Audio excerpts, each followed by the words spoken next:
याद रखना, ये संविधान बदलेंगे तो आरक्षण खत्म करेंगे, ये संविधान बदलेंगे तो चुनाव में जो वोट देने की आपकी ताकत है उसको खत्म करेंगे।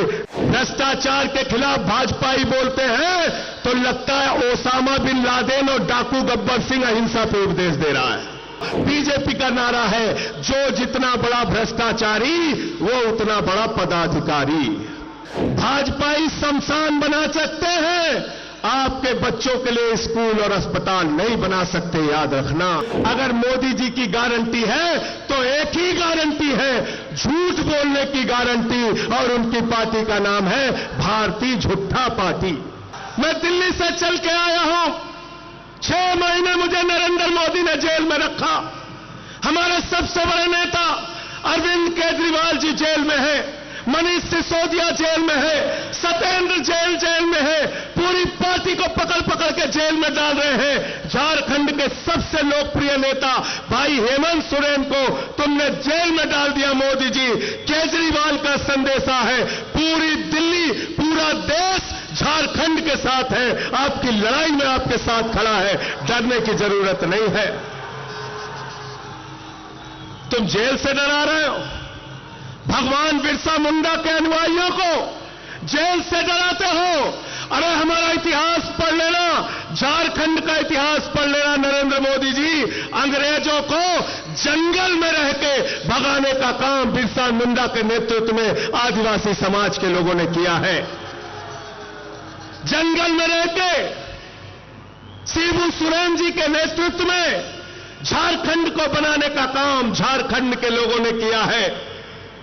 जंगल में रहकर अपने अधिकारों की लड़ाई लड़ने वाले लोगों को जेल से डराने की कोशिश मत करना।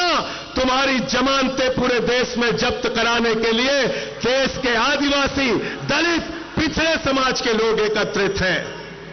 बिल्कुल ठीक कहा दीपांकर भाई ने, पूरे हिंदुस्तान में बाबा साहब डॉक्टर भीमराव अंबेडकर जी का संविधान चलता है। हम सब लोग बाबा साहब डॉक्टर भीमराव अंबेडकर के संविधान को मानते हैं। भारत तो बाबा साहब के संविधान को मानता है, लेकिन भाजपाई नागपुर के संविधान को मानते हैं, नागपुर के संविधान को। और नागपुर का संविधान क्या कहता है? नागपुर का संविधान कहता है, दलितों का आरक्षण खत्म करो, आदिवासियों का आरक्षण खत्म करो, पिछड़ों का आरक्षण खत्म करो, चुनाव खत्म करो, नरेंद्र मोदी की तानाशाही इस देश में लाओ। मैं आपसे कहना चाहता हूं, यह अंतिम चुनाव है मेरे भाइयों। इस बार चुनाव में इनकी जमानतें जब्त कराकर इनको हराने का काम करना और कहना हम देश का संविधान बदलने नहीं देंगे। बताओ, इस लड़ाई में आप लोग तैयार हो? हाथ उठा के संविधान बचाने के लिए तैयार हो? लोकतंत्र को बचाने के लिए तैयार हो? अरे ये वोट की ताकत जो आपसे छीनी जा रही है, उस ताकत को बचाने के लिए तैयार हो ना? आरक्षण को जो खत्म करने की भाजपा ने कोशिश की है, उसको बचाने के लिए तैयार हो कि नहीं हो? क्या कहते हैं भाजपाई? अयोध्या से इनका कैंडिडेट है लल्लू सिंह, वो कहता है 400 सीट दे दो, संविधान बदलना है। ज्योति मिर्धा बीजेपी की प्रत्याशी कहती है 400 सीट दे दो, संविधान बदलना है। अनंत हेगड़े भारतीय जनता पार्टी की सरकार का पूर्व केंद्रीय मंत्री कहता है 4 सीट दे दो, संविधान बदलना है। अभी अरुण गोविल ने मेरठ में कहा 400 सीट दे दो, संविधान बदलना है। याद रखना, ये संविधान बदलेंगे तो आरक्षण खत्म करेंगे, ये संविधान बदलेंगे तो चुनाव में जो वोट देने की आपकी ताकत है उसको खत्म करेंगे। बिहार में लड़ रहे थे तेजस्वी यादव जी, 2015 के चुनाव का रिकॉर्ड उठा के देख लेना। मोहन भागवत ने कहा था आरक्षण खत्म होना चाहिए, आरएसएस के नेता ने कहा, मोहन वैद्य ने कहा आरक्षण खत्म होना चाहिए। मैं कहना चाहता हूं, जब तक हम लोग इस धरती पर जिंदा हैं, आरक्षण का अधिकार, संविधान का अधिकार हम खत्म होने नहीं देंगे। तैयार होना। भाजपाई भ्रष्टाचार के खिलाफ बोलते हैं, नरेंद्र मोदी जी भ्रष्टाचार के खिलाफ बोलते हैं, हेमंत सोरेन जी को झूठे आरोप में जेल में डाल दिया, अरविंद केजरीवाल को झूठे आरोप में जेल में डाल दिया। भ्रष्टाचार के खिलाफ नरेंद्र मोदी जी बोलते हैं, भ्रष्टाचार के खिलाफ भाजपाई बोलते हैं, तो लगता है ओसामा बिन लादेन और डाकू गब्बर सिंह अहिंसा पे उपदेश दे रहा है। ओसामा बिन लादेन और डाकू गब्बर सिंह अहिंसा पे उपदेश दे रहा है। 2014 के बाद इस देश के अंदर एक मोदी वॉशिंग पाउडर निकला है, मोदी वॉशिंग पाउडर। वो चुटकियों में सारे दाग धुल देता है, चुटकियों में सारे दाग धुल देता है। उस मोदी वॉशिंग पाउडर ने कहा, अजीत पवार के ऊपर 70,000 करोड़ का घोटाला लगाया, आरोप लगाया, खुद प्रधानमंत्री ने लगाया, बीजेपी के साथ शामिल कर लिया। छगन भुजबल पर भ्रष्टाचार का आरोप लगाया, बीजेपी के साथ शामिल कर लिया। हसन मुश्रीफ पर भ्रष्टाचार का आरोप लगाया, बीजेपी के साथ शामिल कर लिया।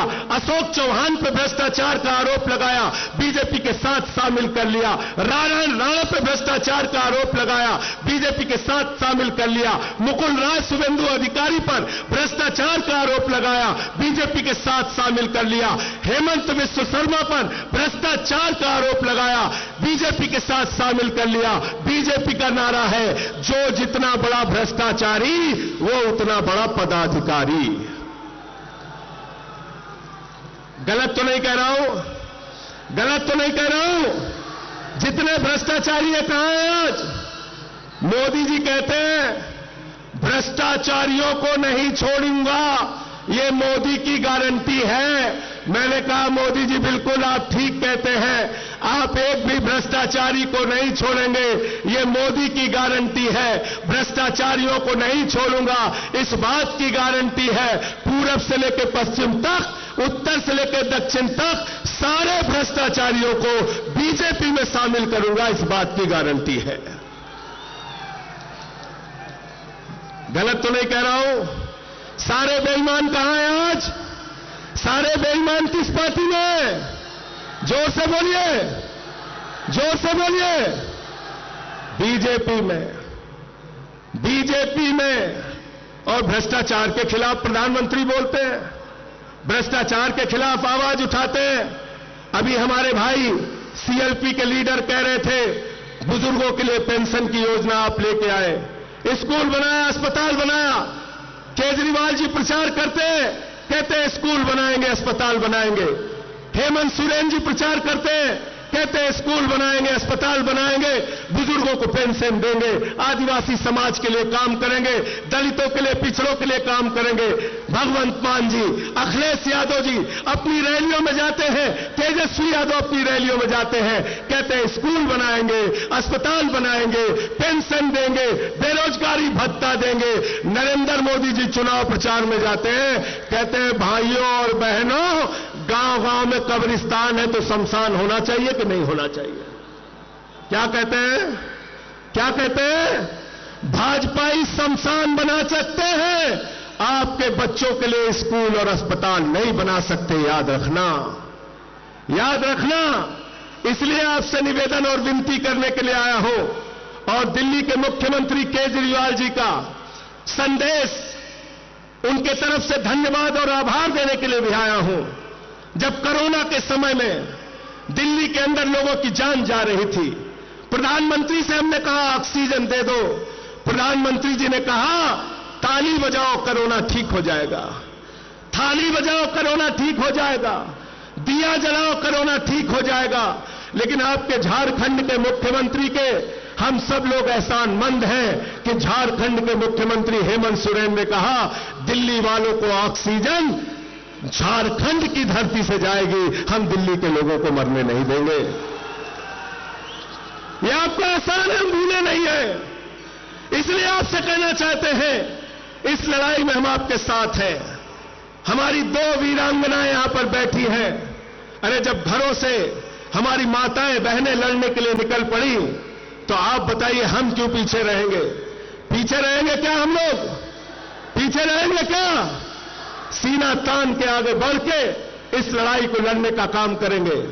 कई बार भ्रम फैलाने की कोशिश की जाती है, मोदी जी से ज्यादा काबिल नेता कौन है? मोदी जी से ज्यादा काबिल नेता कौन है? मैंने कहा अखिलेश यादव जी, भगवंत मान जी, केजरीवाल जी, या तेजस्वी यादव जी, या दीपांकर भट्टाचार्य जी, किसी से भी पूछ लो, कोई ये नहीं कहेगा कि नाली के गैस से चाय बन सकती है। कहेंगे क्या आप लोग? कहेंगे? मोदी जी क्या कहते हैं? नाली के गैस से चाय बना लो। बिहार में गए भाषण देने, कहने लगे सिकंदर जब बिहार में आया था तो बिहारियों ने मार के भगाया था। सिकंदर कभी बिहार गया ही नहीं, सिकंदर कभी बिहार गया नहीं। हमारे यहां गोरखपुर में गए, कहने लगे बाबा गोरखनाथ, संत कबीर, बाबा गुरु नानक देव एक साथ बैठ के मीटिंग करते थे। तीनों के जीवन काल में पता नहीं कितने कितने सालों का अंतर है। मोदी जी झूठ बोलने की फैक्ट्री है। मैं कहना चाहता हूं, अगर मोदी जी की गारंटी है तो एक ही गारंटी है, झूठ बोलने की गारंटी, और उनकी पार्टी का नाम है भारतीय झूठा पार्टी।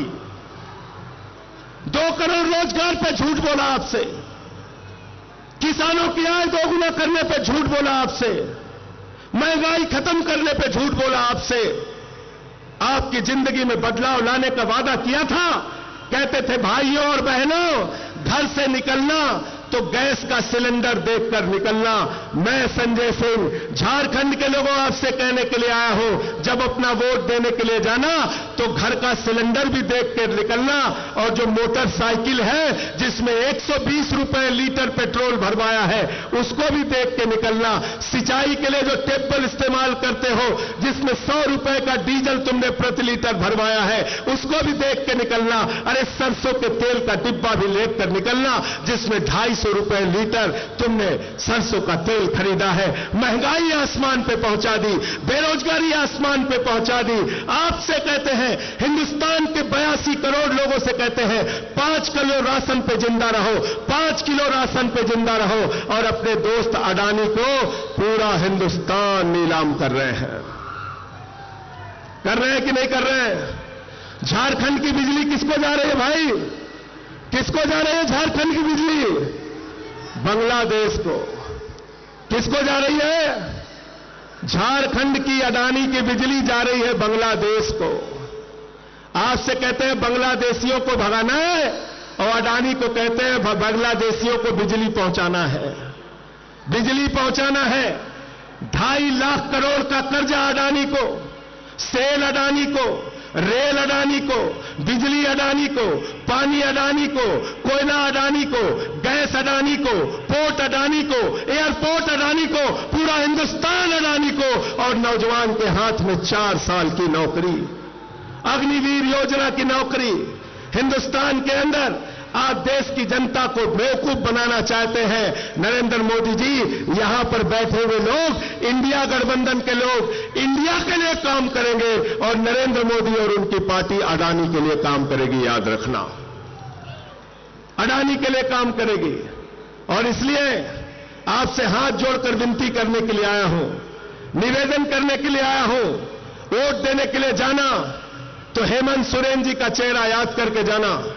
जिस तरह से उनके ऊपर अत्याचार किया गया, कल्पना सोरेन जी यहां पर बैठी है, सुनीता केजरीवाल जी बैठी है, जिस तरह से केजरीवाल जी के ऊपर अत्याचार किया गया, आज उनको जेल में रखा गया है।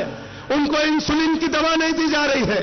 जो आदमी दिल्ली के लोगों के लिए दवा का इंतजाम करता है, आज उसको दवा नहीं दी जा रही है, इंसुलिन नहीं दी जा रही है। इस कदर अत्याचार, इस कदर जुल्म, इस तरह से तानाशाही, और देश में कहते हो 400 पार, 400 पार, अंतिम में 400 पार की हकीकत बता के अपनी बात को खत्म करूंगा। पिछले 10 साल में ऐसे झूठे नारे देके आपको गुमराह करने का काम बीजेपी वालों ने किया। बंगाल में गए, बोले 200 पार, 200 पार, 200 पार, आई वहां पे 77 सीट। दिल्ली में गए, कहने लगे 45 पार, 45 पार, 45 पार, आई वहां पर 8 सीट। झारखंड में आए, बोले 65 पार, 65 पार, 65 पार, यहां पे इनकी 20-23 सीट आई। हरियाणा में गए, बोले 75 पार, 75 पार, 75 पार, आई वहां पर 40 सीट। मिजोरम में गए, बोले 21 पार, 21 पार, 21 पार, आई वहां पर 1 सीट। ये 400 पार का नारा फर्जी नारा है। इस बार इनको कहना है तड़ी पार, तड़ी पार, तड़ी पार। 400 पार को क्या कहना है आपको? क्या कहना है? क्या कहना है? क्या कहना है? तड़ी पार। इनको तड़ी पार कर देना आपकी।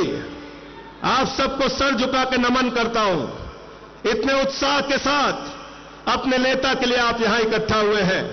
बड़े अफसोस की बात है, ये 2 कुर्सियां यहां पे खाली हैं, लेकिन 4 जून के बाद ये 2 कुर्सियां भरी हुई आपको मिलेंगी। दोनों नेता हेमंत सोरेन जी, अरविंद केजरीवाल जी बाहर होंगे और देश के अंदर 4 जून को बदलाव होगा। इंडिया गठबंधन की सरकार बनेगी और भाजपाइयों का पूरे देश से सफाया होगा। ये संदेश पूरे देश में बताइए, पूरे देश में पहुंचाइए। अखिलेश यादव जी ने उत्तर प्रदेश में पीडीए का नारा दिया है। पिछड़ा, दलित, आदिवासी, अल्पसंख्यक सारे लोग इकट्ठा होकर इनको हराने का काम करेंगे। और ये तो किसी के भी सगे नहीं है, किसी के भी सगे नहीं है। आपने देखा क्षत्रिय समाज के लिए कैसी टिप्पणी की। भाजपा सरकार के केंद्र मंत्री रूपाला ने क्षत्रिय समाज के बहु बेटियों पर सवाल उठाया। मैं कहना चाहता हूं राजपूत समाज के लोगों, अगर जरा सा भी स्वाभिमान तुम्हारे अंदर है तो भाजपा को इस बार अपने वोट की ताकत से सबक सिखाने का काम करो और इनके खिलाफ वोट दो। इनका झंडा उठाना बंद करो। इनको कंधे पर बैठा के तुमने कहां से कहां पहुंचा दिया और आज ये तुम्हारी बहु बेटियों पर सवाल उठा रहे हैं। इसलिए मैं फिर से एक बार आपको नमन करते हुए, प्रणाम करते हुए आज की कामयाब रैली के लिए झारखंड मुक्ति मोर्चा के सभी नेताओं को बधाई देते हुए, इंडिया गठबंधन के सभी नेताओं और कार्यकर्ताओं को बधाई देते हुए जोहार झारखंड, जय हिंद।